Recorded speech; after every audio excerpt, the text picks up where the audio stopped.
this hobby is changing. And for a lot of the people that are in it for the money, I genuinely believe could be in big trouble. I'll explain.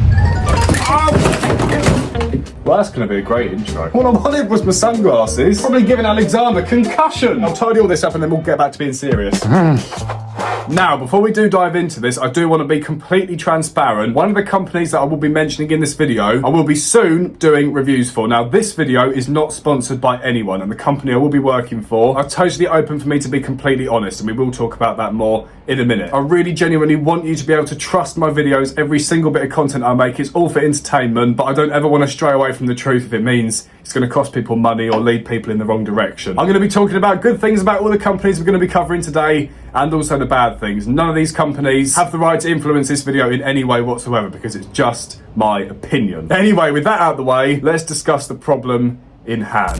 It's been something I've been wondering for a while, and it's that I feel like that us, the consumers, are sort of feeling like we're not being offered as much from our traditional favourite companies as some of the new ones that are coming onto the scene. And it was something I knew I was feeling, and that's why I originally made a video about it. And then it turned out that a lot of people all seem to feel the same way. My comment section's never been so full. So straight after that, I went and did as much research as I possibly could, went and spoke to a lot of different people about this subject, and it turns out that most day-to-day people like you and me are all feeling the same. And it's that our traditional favourite companies are starting to be left a little bit behind by these newer brands that are cheaper and offering more things for that cheaper price. For us, it's fantastic, but for the companies and the people that work for them, I'd genuinely be worried.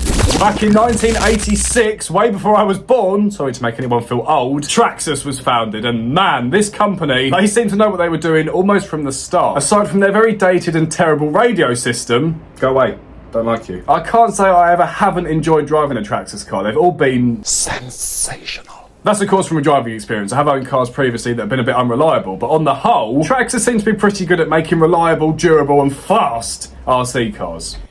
Yeah, boy. The only other thing that Traxxas do suffer with, and this is a tetchy subject, and this is just, again, my opinion, I'm not stating any facts here, I just think this is how a lot of people are feeling. People don't always take too kindly to how they do business. I don't want to say too much because I quite like being unsued. So I'll leave it at that, but that's something that Arrma don't really seem to suffer with, and that is why they're also very popular, even though they're a lot newer. 2009, Arrma was founded, and man, this has got to be one of my favourite RC brands ever. I would say they make the best bashers, off-roaders, speed runners In the world. But recently, a couple of companies that, just through watching YouTube videos to be honest, have been brought to mine and many others' attention, and the main one for me, Rlarrlo. now we're going to do a deep dive into them in a minute, but first I want to talk about a couple of other companies that have also gained popularity recently really quickly, particularly MJX. Now this company have blown everyone away recently with some of their releases. Unfortunately, I haven't actually owned any of these cars, so I can't say too much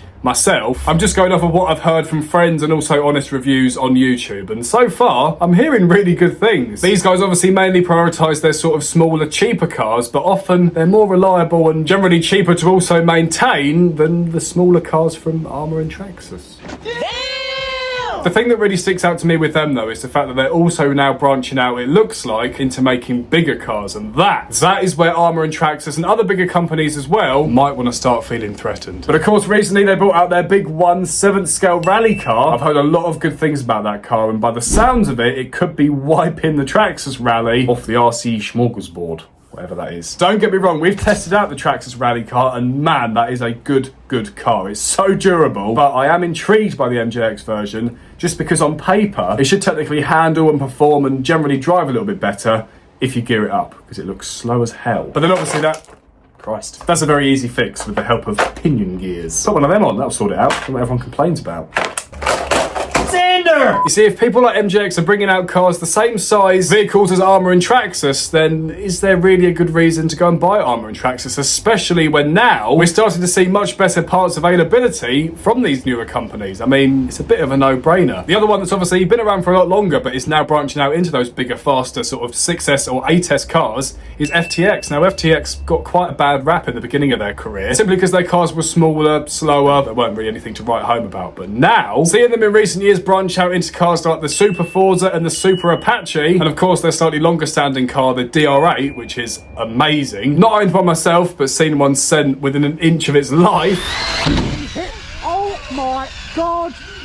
Ooh. and driven one, I can tell you that they're amazing. So with these two companies possibly starting to slightly close in on the bigger ones, it begs the question of where does Rlarlo come in? Because they're one of the most popular brands at the moment out of all of them. And I genuinely believe that they are going to take over if they do one thing. You see, similar to MJX, they're sort of kind of focusing on their smaller out of focus cars. There we go. Which of course isn't at all a bad thing. I can tell you that this thing, which there'll be a video on soon, is amazing, genuinely. I've stolen this one off my friend Martin, which is a roller. I've built it all up myself. We've got to do a video on this one, which isn't sponsored. And then I've got another one coming, which is a ready to run one that Rlarlo have sent me to review. But that one again will be an honest review. I'm only doing honest reviews on this channel, reviewing products for the sake of me getting free cars. I don't care. I'm not genuinely not interested in it. I just want to make videos and build a community around this channel that you guys can come and watch and enjoy, to be honest, for as long as I'm alive. Slightly lost my train of thought now.